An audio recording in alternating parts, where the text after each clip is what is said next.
నమస్తే మీ TV news కి స్వాగతం. నా పేరు యశ్వంత్.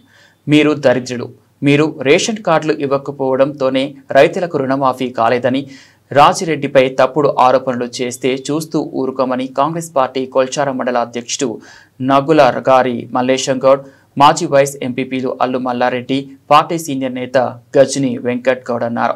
కొల్చారం బస్టాండ్ ఆవరణలో కాంగ్రెస్ నేతలు మీడియా సమావేశం నిర్వహించారు. ఈ కార్యక్రమంలో పార్టీ నేతలు మన్ని శ్రీనివాస్, నెల్లి రాజు, మధుసూదన్ రెడ్డి, అశోక్, శ్రీశైలం, నాగేశ్వరరావు, గడ్డమీది నరసింహులు, ఆగం గౌడ్ తదితరులు పాల్గొన్నారు. ఈ ప్రెస్ మీట్ ముఖ్య ఉద్దేశం ఏంటంటే, నిన్నాక మొన్న మా ముఖ్యమంత్రి గారు ప్రీతమ గౌరవనీయులు రేవంత్ రెడ్డి గారు ఏదైతే పేదలకు కడుపు నిండా సన్న బియ్యం పంపిణీ చేసి భూవ పెట్టాలనే ఆలోచన ఒక రూపకల్పన చేసిన ఘనత ఆయనకే దక్కింది. అట్టి కార్యక్రమాన్ని కొల్చారం మండల కాంగ్రెస్ పార్టీ ఆధ్వర్యంలో మంచి వేదికను ఏర్పాటు చేసుకొని నిర్వహించుకోవడం జరిగింది. అట్టి కార్యక్రమానికి మా ఇన్ఛార్జ్ ఆవుల రాజిరెడ్డి గారు ముఖ్య అతిథిగా రావడం జరిగింది. దాన్ని జీర్ణించుకోలేక ఈరోజు మా కొల్చారం మండల బీఆర్ఎస్ నాయకులు, మా ప్రీతమ నాయకులు రాజిరెడ్డి గారి గురించి అసత్య ప్రచారాలు చేస్తున్నారు. దాన్ని మేము కొల్చారం మండల కాంగ్రెస్ పార్టీ తరఫున తీవ్రంగా ఖండిస్తూ వారికి ఒకటే మేము సూచన చేస్తున్నాం, హెచ్చరిస్తున్నాం. అయ్యా, మీరు 10 ఏళ్ళు అధికారాన్ని ఒరగబెట్టి కొల్చారం మండలంలో ఎన్ని అభివృద్ధి కార్యక్రమాలు చేసిర్రు, ప్రజలకు ఇచ్చిన హామీలల్లో ఎన్ని సంక్షేమ కార్యక్రమాలు అమలు చేసిర్రు అనేది సూటిగా మిమ్మల్ని అడుగుతున్నాను. మీరు ఏదైతే ఉప ఎన్నికలు వచ్చినా, బై ఎలక్షన్లు వచ్చినప్పుడే మీ ముఖ్యమంత్రి గారు ఏదోటి దళిత బంద్ అని, బీసీ బంద్ అని, ఎరకల బంద్ అని ఊరికి 2 రేషన్ కార్డుల చొప్పున ఇప్పటి కూడా లిస్టు మా దగ్గర ఉంది. ఎప్పుడైతే హుజరాబాద్ ఈటల రాజేందర్ బై ఎలక్షన్లప్పుడే మనకు రేషన్ కార్డులు పంపిణీ చేశారు.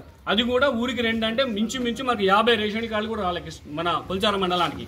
అలాంటిది మేము మొన్న 384 కొత్త రేషన్ కార్డులు ఇచ్చినాం. 12 ఏళ్ల కాలంలో పుట్టిన ప్రతి బిడ్డ రేషన్ కార్డు లేకుండా ఈ రోజు వరకు ఉండే, మొన్నటి వరకు ఉండే కొల్చారం మండలంలో కాదు, తెలంగాణ రాష్ట్రంలో. అటువంటిది మనం ఈరోజు ఇచ్చి అందరికీ కూడా సంక్షేమ ఫలాలు అందడానికి మేము ఎంతో కృషి చేస్తున్నాము. ముఖ్యమంత్రి గారు వాళ్ళకు చేదోడు వాదోడుగా ఉంటూ మా ఇన్ఛార్జ్ ఒక ఓడిపోయిందని మాట్లాడుతున్నారు మీరు. అవును, ప్రజాక్షేత్రంలో ఓటమి గెలుపు సహజం. ఓడిపోయిన వాళ్ళు ప్రజల్లో ఉండొద్దని ఏమైనా రాసిచ్చిరా రాజ్యాంగం మీకు? ఇట్లా అడుగుతున్నాం మేము. మీలాగా ఓడితే ఇంట్లో వండుకోవడం, గెలిస్తే కార్లలోకి తిరగడము అవన్నీ ఏముండదు. ప్రోటోకాల్ ప్రతిరోజు ప్రోటోకాల్ మాట మాట్లాడతారు మీరు. ప్రోటోకాల్ ఎక్కడన్నా మా రాజాన్ని విస్మరించాడా? ప్రోటోకాల్ ప్రకారం ఎక్కడన్నా కొబ్బరికాయలు కొట్టాడా? అధికార కార్యక్రమాలు పాల్గొన్నాడా? ఒక్కటి రుజువు చేయండి. ఇందిరమ్మ ఇండ్లు ఇచ్చిన ఘనత కాంగ్రెస్ పార్టీకే దక్కింది కాబట్టి బరాబరి ఊర్లకే లబ్ధిదారుడు పిలుచుకుంటేనే పోయి కొబ్బరికాయ కొడుతున్నాడు. లబ్ధిదారు ఎవరికైతే ఇందిరమ్మ ఇల్లు వచ్చిందో ఆ వ్యక్తులు ఫోన్ చేసి, అన్న మీరు మా ఇంటికి వచ్చి భూమి పూజ చేయాలని వాళ్ళు ప్రేమతో అడుగుతారు కాబట్టి కొబ్బరికాయ కొడుతున్నారు. రాజిరెడ్డి గారి గురించి ఇంకొక మాట ఎక్కువ మాట్లాడినా మంచిగా ఉండదు చెప్తున్నాం. ఎందుకంటే మేము కూడా సహనంతో ఉన్నాం. అధికారం వచ్చిందని చెప్పేసి మేమేమి ఎక్కువ మాట్లాడలేము మీ మీద. మీరు వేసిన రాజకీయాలు అందరికీ తెలుసు. 10 ఏళ్లలో ఏ నాయకుడు ఇప్పుడు ప్రెస్ మీట్లో ఎవరెవరు ఏం మాట్లాడారో, మీరు ఎంత ఘనకార్యాలు చేసిరో మండల ప్రజలందరూ తెలుసు. దయచేసి మా రాజన్న తన సొంత డబ్బులు పెట్టుకొని అన్ని సంక్షేమ కార్యక్రమాలకు పార్టీలకు అతీతంగా అందరు కూడా ఈ రోజు మేము ఇందిరమ్మ ఇండ్లు బీఆర్ఎస్ పార్టీ నాయకులకు ఇచ్చినాం, బీజేపీ పార్టీ నాయకులకు ఇచ్చినాం. అర్హులై ఉంటే చాలు అలాంటి అందరు కూడా మేము ఇందిరమ్మ ఇండ్లు ఇచ్చినాం. ఈ రోజు మీరు బస్సు ఫ్రీ బస్ తప్ప ఇంకా ఏది అమలైతే లేదని మాట్లాడుతున్నారు. మీ కళ్ళకు కనిపిస్తలే. ఊర్లలో ఒకప్పుడు కరెంట్ బిల్లు ఒక డేట్ దాటితే కట్ చేసేపోయే రోజులుండే. ఈ రోజు ఎవరైనా కరెంట్ బిల్ కడుతున్నా? రోజు కింద 200 యూనిట్లు ఇస్తున్నాం. ఫ్రీ గ్యాస్ సబ్సిడీకి 500కే గ్యాస్ ఇస్తున్నాం. రుణమాఫీ కూడా అందరికీ చేసినాం. మీ దరిద్రులు మీరు రేషన్ కార్డు లేకపోవడం వల్ల ఆ రుణమాఫీ కొందరు అనర్హులయ్యారు. ఎందుకంటే ఫ్యామిలీకి ఒక రేషన్ కార్డు ఉంటే ఆ రేషన్ కార్డు అర్హుడే, రుణమాఫీ అర్హుడు అవుతుండే.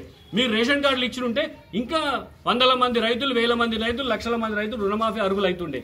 మీ చేసిన పొరపాటు వల్లనే ఈరోజు కొంతమంది రైతులు రుణమాఫీలో అర్హత పొందలేకపోయారు. ఆ పాపం కూడా మీకే ఉంది.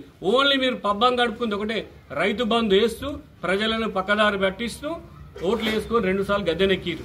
కొల్చారం మండలానికి ఎన్ని డబుల్ బెడ్రూమ్లు ఇచ్చినామని మేము సూటిగా అడుగుతున్నాం. మేము చెప్పండి. మీరు ఇప్పటికి చెప్తున్నాం 300 ఇందిరమ్మ ఇండ్లు తెచ్చినాం. 18 నెలల కాలంలో 300 ఇండ్లు తెచ్చినాం ఇందిరమ్మ ఇండ్లు.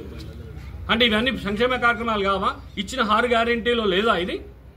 ఎందుకు లేనిపోని మాటలు చెప్పి ప్రజల్ని కాంగ్రెస్ వైపు మరుతురు, కాంగ్రెస్ మీద మంచి సానుకూల వాతావరణం ఏర్పడుతుందని చెప్పేసి లేనిపోంది అబద్ధాన్ని ముందేసి పబ్బం గడుపుకునే రోజులు పోయినాయి. ఖబర్దార్ టీఆర్ఎస్ నాయకులారా, మేము కూడా మీరు ఒకటంటే మేము 10 అంటాం.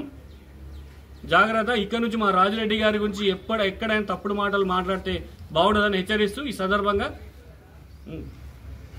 పత్రికాముఖంగా వారికి తెలియజేస్తున్నాం. ఓకే. నిన్నాక మొన్న జరిగిన సందర్భం గురించి కొల్చారంకు మన ఆవుల రాజన్న ఇట్లా వచ్చినోర్రి వాళ్ళు సొంత నిధులతోని జూనియర్ కాలేజీలో వాటర్ ప్లాంట్ కూడా ఓపెన్ చేసిండు.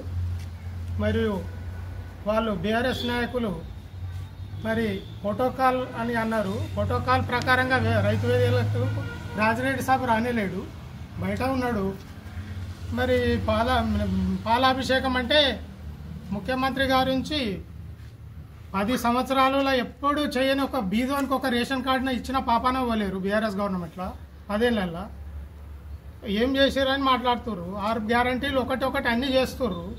గృహజ్యోతి ఇస్తుర్రు, ఫ్రీ బస్ ఇస్తుర్రు, గ్యాస్ ఇస్తుర్రు, రుణమాఫీ చేసిండు. ఎన్ని కావాలి ఇంకా?